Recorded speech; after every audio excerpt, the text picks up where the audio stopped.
တနိုင်ငံလုံးကလူကြီးအကုန်လေးပါဘယ်ဘာသာမှမကူးကွယ်ကြရဘာသာမင်းနိုင်ငံ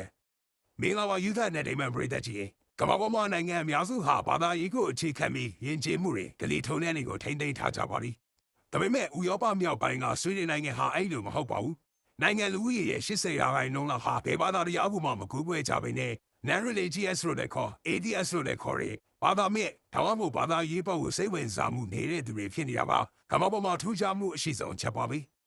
ခင်မီပြီးဒိုးတက်တဲ့ဒီနိုင်ငံမှာဘာသာရေးကဘာကြောင့်ဩဇာအာဏာမရှိတာလဲနောက်ပြီးတော့ဘာကြောင့်ကိုယ်ဝယ်ယုံကြည်ဖို့အတွက်ယူကရိန်းကစိတ်မဝင်စားကြတာလဲဆိုတာလေ့လာစရာဖြစ်လာပါလိ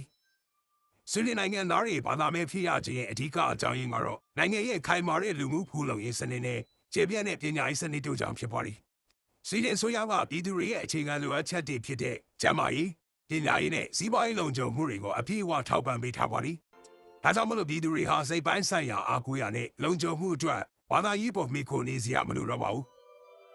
တိဗ္ဗံနဲ့အကျိုးအကြောင်းစင်ရင်တို့အားကိုအလေးထားတဲ့ခင်မီပညာရေးကလည်းဘာသာရေးဆိုင်ရာယုံကြည်မှုတွေကိုယုံနေသွားစေခဲ့ပါလိအမိုင်းချောင်းရပြန်ပြီးတော့ကြည့်မယ်ဆိုရင်လည်းပဲဆွေးနွေးနိုင်ငံဟာအရင်က Evangelical Lutheran လို့ခေါ်တဲ့ Christian ဘာသာကိုနိုင်ငံဘာသာအဖြစ်သတ်မှတ်ခဲ့ပူပါလိ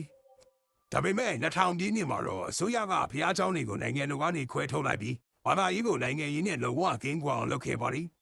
အဲ့လိုခွဲထုတ်လိုက်တဲ့အခါမှာဘာသာရေးဆိုင်ရာအဖွဲ့အစည်းတွေဟာအစိုးရရဲ့ထောက်ပံ့မှုကိုမရတော့ဘဲနဲ့ပြည်သူတွေကလည်းပဲဘာသာရေးနဲ့ပတ်သက်ပြီးတော့ကိုယ်ပွေယုံကြည်မှုအတွက်ကိုယ်ပိုင်ဆုံးဖြတ်ခွင့်အပြည့်အဝရရှိသွားကြပါလိ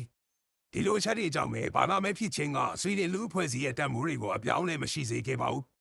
ဆွေဒင်နိုင်ငံဟာဘာသာရေးကန်ဆိုင်မှုနဲ့ပတ်ပေမဲ့လူသားချင်းစာနာထောက်ထားမှုတရားမျှတမှုနဲ့တန်းတူညီမျှမှုတွေမှာတော့တခြားသောနိုင်ငံတွေထက်ပိုသာလွန်ပြီးတော့အဲ့ဒီတတ်မှုတွေကိုလည်းခိုင်ခိုင်မာမာကန်ဆွဲထားတဲ့နိုင်ငံမှာ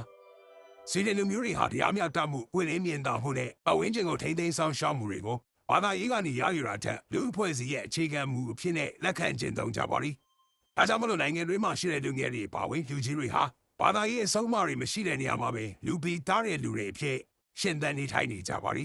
။ဒီကုန်းချုံအနေနဲ့ပြောရမယ်ဆိုရင်ဆွေဒင်နိုင်ငံရဲ့အခြေအနေကကမ္ဘာကြီးကိုသင်ခန်းစာတစ်ခုပေးနေတာပါပဲ။စီးစိမ်ဥစ္စာချမ်းသာကြွယ်ဝမှုနဲ့ခိုင်မာတဲ့လူမှုဖူလုံရေးစနစ်သားရှိမယ်ဆိုရင်လူသားတွေကိုဘာသာရေးထက်ပိုခင်မိတဲ့တန်မိုးတွေကိုပိုဦးစားပေးလာအောင်လို့တွန်းအားပေးနိုင်ပါလိ။ဒါကြောင့်မလို့ဆွေဒင်နိုင်ငံသားတွေဟာဘာသာမဲ့ဖြစ်နေတာဟာဘာသာရေးကိုစန့်ကျင်လိုတာထက်လွတ်လပ်တဲ့အတွေ့အခေါ်သိပ္ပံနိကြယုံကြည်မှုနဲ့နိုင်ငံတော်ရဲ့အပြည့်အဝထောက်ပံ့မှုတွေပေါ်မှာယုံကြည်ကိုးစားမှုတွေကြောင့်ပဲဖြစ်ပါလိ။ဒီလိုအခြေအနေတွေကြောင့်ပဲဆွေဒင်နိုင်ငံကိုခင်မိတိုးတက်တဲ့ဘာသာမဲ့လူအဖွဲ့အစည်းတွေမှာအကြီးဆုံးနိုင်ငံတစ်ခုအဖြစ်ကမ္ဘာမှာထူးခြားစွာရည်တည်နေနိုင်နေတာပါပဲ။ဒီနေ့ဗီဒီယိုလေးကတော့ဒီလောက်ပါပဲခင်ဗျာ။